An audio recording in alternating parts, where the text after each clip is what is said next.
Assalamualaikum warahmatullahi wabarakatuh. Ala hadin ya salaha bisirul fatihah. Bismillahirrahmanirrahim. Iyyaka na'budu wa iyyaka nasta'in. Ihdinas siratal mustaqim siratal ladzina an'amta 'alaihim ghairil maghdubi 'alaihim waladdallin. Wa ila hadratin Nabil Mustafa sallallahu alaihi wasallam wa ala alihi wa sahbihi wa ali baitihi ajma'in.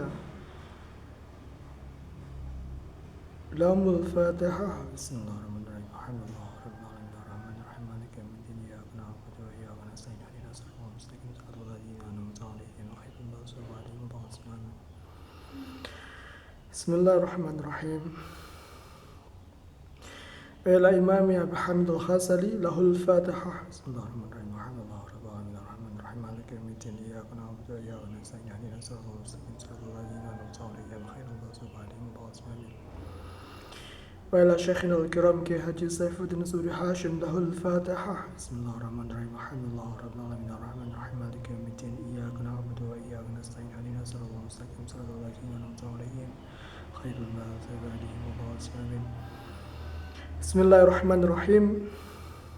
Dengan ilmu tasawuf ini sekiranya seharusnya dan sepatutnya kita semua dapat menemukan jalan yang terbaik pada sisi yang terbalik pada akhirnya dikarenakan oknum yang lain, maka dia mempergunakan sisi ketidakpengetahuan saya tentang ilmu tasawuf sebagai kekuatannya untuk merepresi saya, dan keterlanjuran sudah di situ bagaimana kemudian dia membawakan nama yang sudah sedemikian tingginya di hadapan saya secara personal, bahwa permasalahan ini tentu di atas kertas adalah seluruhnya kemenangan bagi dirinya yang mengibarkan bendera tasawuf di atas bendera eksoterisme, yang mana pada akhirnya saya berusaha melawan itu dengan mengambil kepatutan-kepatutan eksoterisme, sejauh mana kemudian hal itu saya pergunakan untuk menjaga diri saya, atau kemudian saya pergunakan untuk bertahan hidup dari represi yang kemudian dia lakukan. Hal ini sangatlah memancing emosi, di mana juga bahwa hal ini berdampak pada bagaimana kemudian kita semua dipaksa untuk merenungkan fenomena tersebut di batas atau nalar pemikiran kita seluruhnya. Pertama, bahwa dia dengan mencukupkan diri dari keniscayaan keanggotaannya secara militer membatasi setiap orang untuk sekiranya menggugat apa yang dia lakukan. Dia melakukan satu pledoi, yang mana kemudian pledoi tersebut dia tidak berikan kepada lawannya, dan setelahnya kemudian dia melakukan satu mahkamah, di mana kemudian mahkamah dia lakukan tanpa melibatkan sisi keberadilan di dalamnya, yang mana mungkin dengan bantuan ilmu tasawuf dia bisa memutar balikkan fakta, bagaimana kemudian dia menginsepsi pikiran setiap orang untuk mengalihkan muatan pikiran-pikirannya sekedar dari bagaimana kemudian pikiran seorang manusia tersebut pada kemungkinannya memiliki satu kekosongan moral. Di sisi yang lain, dia juga mempertanyakan bagaimana sisi moralitas umat manusia itu sendiri, sejauh mana kemudian dia berusaha mengambil itu semua demi kepentingannya. Di luar itu, dengan ilmu tasawuf dia berusaha untuk memberikan labirin di dalam pikiran manusia, tetapi bagi tujuan ilmu tasawuf yang dia ketahui dari ilmu yang dia dapatkan sebelumnya, dia tidak memberikan buah yang matang atau buah yang manis dari perspektif tasawuf yang dia miliki, sehingga sedemikian itu maka buah-buah yang dia dapatkan dari ilmu tasawuf yang dia miliki menjadi sedemikian pahitnya dan juga menjadi sedemikian beracunnya. Pada pengalaman yang selanjutnya tentu bahwa dia berusaha untuk memutar fakta yang sebaliknya, bahwa apakah saya kemudian bisa bersih daripada nafsu saya sendiri.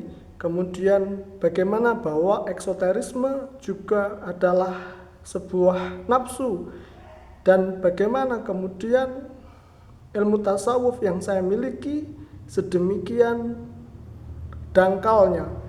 Saya tidak tahu bagaimana kemudian menjawab itu semua, dan saya tidak mengerti bagaimana kemudian hal itu berlangsung dan terjadi di dalam kehidupan saya. Tetapi respon yang saya lakukan cukup sederhana pada masa itu. Ketika saya berada di sana dan saya tidak mengetahui apa yang saya alami, sesekali saya ke jarir satu toko buku dan kemudian saya mulai membeli buku-buku yang ditulis oleh Najib Mahfud. Secara berkala dalam 2 tahun 4 bulan tersebut, saya berusaha untuk mengkanter apa yang menjadi kekurangan saya secara esoterisme dari buku-buku yang ditulis oleh Najib Mahfud tersebut. Tentu saja bahwa saya tidak mampu membagi waktu sebaik itu, kemudian pada akhirnya, pada hasilnya saya bisa merenungi apa yang kemudian buku-buku itu berikan. Bahkan sampai sekarang kelucuan tetap terjadi, di mana kemudian saya belum selesai membaca buku-buku itu semua. Tetapi di sini ada satu regresi yang kemudian saling tarik-menarik di antara ilmu tasawuf yang dia pelajari dari Ihya Ulumuddin dengan bagaimana sekedarnya ilmu sastra yang dituliskan oleh Najib Mahfud itu sendiri. Setidaknya pada akhirnya saya dapat berhasil untuk keluar daripada perangkap yang dia buat untuk sekedar kemudian saya bisa menyelamatkan diri. Dari mana kemudian saya dapat menyelamatkan diri? Ialah dari represi yang dia lakukan dengan setiap orang yang dia bawa. Pada akhirnya kesimpulan ini membawakan sebuah pertanyaan terlepas dari eksoterisme ataupun esoterisme, di mana pertanyaan itu berangkat dari satu paradigma, sejauh mana kemudian paradigma tersebut memberikan satu aksen, yang mana kemudian pada satu aksennya paradigma tersebut menuntut satu perilaku, di luar bahwa secara psikoanalisa hal ini berdampak sejauh mana kemudian setiap umat manusia merenungi satu kejadian tersebut, membandingkannya secara esoterisme, mengambil hukum-hukum eksoterisme, dan pada akhirnya membebat pada renungan mereka satu perilaku. Disinilah kemudian pertanyaan dari satu paradigma itu memunculkan sebuah episode yang menggelisahkan mungkin bagi setiap orang, karena di sana jawaban yang muncul akan dibatasi oleh realitas yang sekiranya kemudian sebelumnya telah dipersiapkan untuk satu agenda tertentu. Sekiranya kemudian bahwa masalah ini juga berlangsung sedemikian lamanya, terjadi setelah 6 tahun yang lalu, maka hal itu pasti akan memberikan dampak bahwa apa yang kemudian dipikirkan manusia untuk mencari jawaban pada realitas yang mereka butuhkan juga pada masalah ini, jika kemudian berdampak secara paradigmatis, akan memberikan satu sisi yang mungkin bagi kebutuhan paradigmatisnya akan dikembalikan bahwa apakah ini akan praktis secara pragmatis ataukah ini menjadi semakin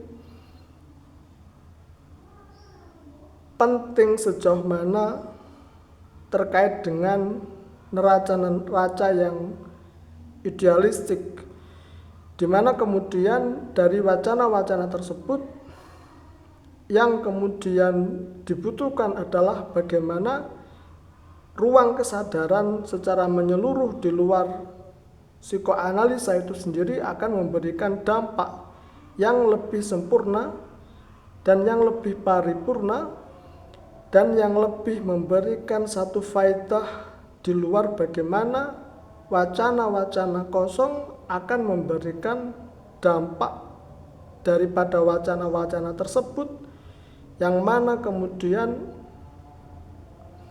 wacana-wacana kosong itu hanya akan menjadi satu kompartemen yang membuat suasana dari realitas kehidupan manusia itu akan terus berputar-putar pada satu induksi ataupun pada satu deduksi tertentu. Yang oleh karena itu, jika kemudian paradigma ini dapat memberikan jawaban atas ketidakterbukaan satu induksi atau ketidakjujuran satu deduksi tertentu, maka pilihan seluruh umat manusia akan mengambil kepada arah paradigma yang lebih terbuka sejauh mana hal itu diwariskan oleh akal manusia yang lebih berkualitas ataupun akal manusia yang lebih sehat ataupun akal manusia yang tidak diwariskan dari satu narasi pemaksaan, yang oleh karena itu dengan semangat dan keberpihakan di atas kejujuran yang ada, pastilah bahwa paradigma yang terakhir akan menjadi paradigma yang lebih utama, yang oleh karena itu secara paradigmatis meskipun masih berbentuk satu pertanyaan akan dicarikan jawabannya oleh setiap umat manusia di seluruh dunia ini, guna yang pertama adalah menyingkap realitas di belakangnya, tetapi yang terpenting daripada itu adalah memberikan daya gedor untuk menampakkan realitas yang masih tertutup bagi realitas mereka di masa-masa yang sekarang, sehingga kemudian induksi ataupun deduksi yang berputar-putar dalam kehidupan mereka akan sanggup mereka nihilkan sama sekali. Tentu hal ini merupakan sebuah perjuangan yang akan terus dideklarasikan secara terus-menerus. Kiranya demikian terlebih dahulu yang dapat saya sampaikan. Wabillahi taufiq wal hidayah wal inayah. Assalamualaikum warahmatullahi wabarakatuh.